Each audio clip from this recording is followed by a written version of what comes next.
Kingdom of heaven is like a night.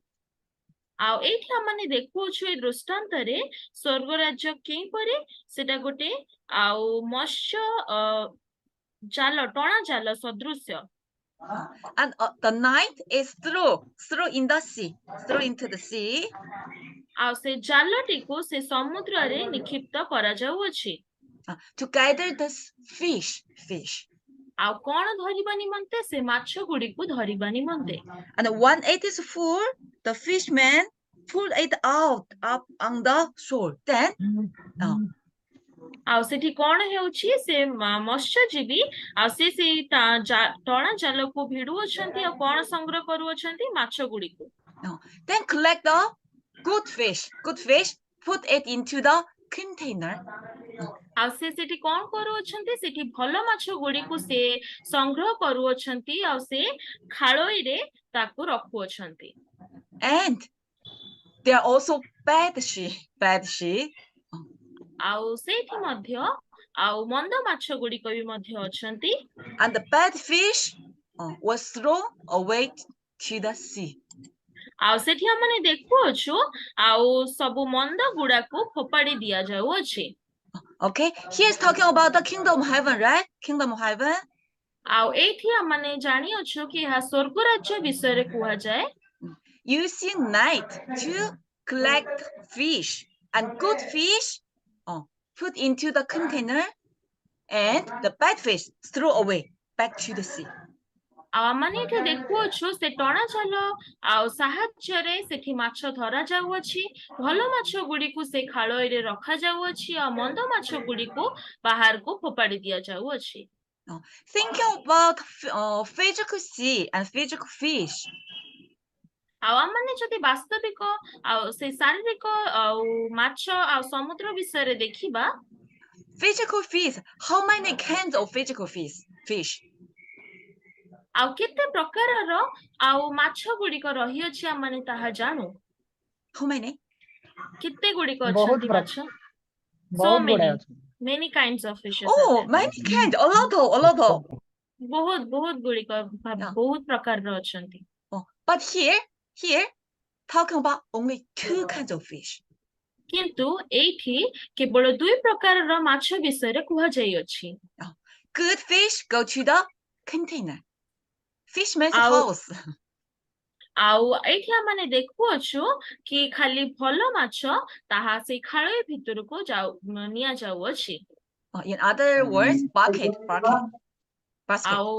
ଆଉ ଆମେ ଯଦି ଅନ୍ୟ ଭାଷାରେ ଦେଖୁ ତାହାକୁ ଟୋକରୀ ମଧ୍ୟ କୁହାଯାଏ and bad fish throw in the sea, back in the sea. ଆଉ ସେ ମନ୍ଦ ମାଛ ଗୁଡିକୁ ଆଉ ସେ ସମୁଦ୍ରକୁ ପୁନର୍ବାର ଫୋପାଡି ଦିଆଯାଉଅଛି thinking about in the end what kind of fish will in the sea and what kind of fish will in the container. ଆଉ ଯଦି ଆମେ ଭାବିବା ତ ଆଉ ଶେଷ ସମୟରେ ଆଉ କୋଉ ପ୍ରକାରର ମାଛ ଗୁଡିକ ଆଉ ସେ ଖାଳୋଇ ବା ସେ ଟୋକରୀ ଭିତରକୁ ଯିବେ ଆଉ କେଉଁ ପ୍ରକାର ମାଛ ସେ ସମୁଦ୍ରରେ ରହିଯିବେ ଭଲ ମାଛ ଟୋକରୀକୁ ଯିବେ ଖରାପ ମାଛ ସମୁଦ୍ରରେ ଫୋପାଡ଼ି ଦିଆଯିବ they're saying that only good fish will go into the container or basket and all the bad fishes will be thrown out to the sea Amen. So in the end, in the end, at the end, 2 kinds of fish will separate. ଆଉ ଶେଷ ସମୟରେ ସେ ଦି ପ୍ରକାରର ମାଛ ଗୁଡିକୁ ଅଲଗା କରାଯିବ only good fish will be here. ଆଉ କେବଳ ସେ ଭଲ ମାଛ ଗୁଡିକ ହିଁ ଆଉ ସେ ଖାଳୋଇ ବା ଆଉ ସେ ଟୋକରୀ ଭିତରକୁ ଯିବ bad fish will stay in the sea. ଆଉ ସେ ମନ୍ଦ ମାଛ ଗୁଡିକ ସେଇ ସମୁଦ୍ର ମଧ୍ୟରେ ହିଁ ରହିଯିବେ and according to verse 49 and 50 we could know at the end bad fish will be born. ଆଉ ଆମେ ସେଠି ଦେଖୁଅଛୁ 49 ଆଉ 50 ରେ ଆଉ ସେ ଖରାପ ମାଛ ଗୁଡିକର ଅବସ୍ଥା କଣ ହେବ thinking about this kind of content could you remind something we learned before ଆଉ ଏ ବିଷୟକୁ ନେଇକିରି ଆଜିର ଯୋଉ ବିଷୟକୁ ନେଇକିରି ଆମମାନଙ୍କୁ କିଛି ମନେ ପଡୁଛି କି ଆମେ ଆଉ ଗତ କ୍ଲାସ ଗୁଡିକରେ ସେମିତିଆ ଭାବରେ କିଛି ବି ପଢିଅଛୁ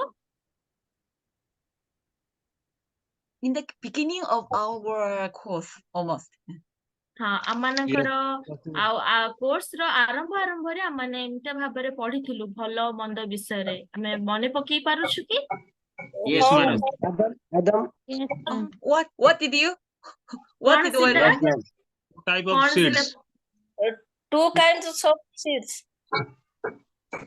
How about others? Two type of ଦୁଇ ପ୍ରକାର ବୀଜ ବିଷୟରେ Amen. Amen. Two kinds of seed in the same field. ଆଉ ଆମମାନେ ସମସ୍ତେ ଠିକ କହିଅଛୁ ଆଉ ସେଇ କ୍ଷେତ୍ରରେ ସେଇ ସମାନ କ୍ଷେତ୍ରରେ ଦି ପ୍ରକାରର ବୀଜ ବିଷୟରେ ଆମମାନେ ପଢିଥିଲୁ And at the harvest time, the good seed will be collected. We will be harvested to Mount Zion. ଆଉ ଆମମାନେ ପଢିଥିଲୁ କି ଆଉ ସେ ଭଲ ବୀଜ ଗୁଡିକୁ କଟା ଯାଇକିରି କୁଆଡେ ନିଆଯିବ ଆଉ ସେ ସିଓନ ପର୍ବତକୁ ନିଆଯିବ And bad seed will stay in the field, then will be burned. ଆଉ ସେ ଖରାପ ବୀଜ ଗୁଡିକ କୋଉଠି ରହିବେ ସେ ଆଉ କ୍ଷେତ୍ରରେ ରହିଯିବେ ଆଉ ସେମାନଙ୍କର କଣ ହେବ ସେମାନଙ୍କୁ ଜଳାଯିବ So sea is the same with the field. ଆଉ ସେ ସମୁଦ୍ର ମଧ୍ୟ ଆଉ ସେ କ୍ଷେତ୍ର ପରି ସେ ତାର ସେଇ ସମାନ ଅର୍ଥ ଅଟେ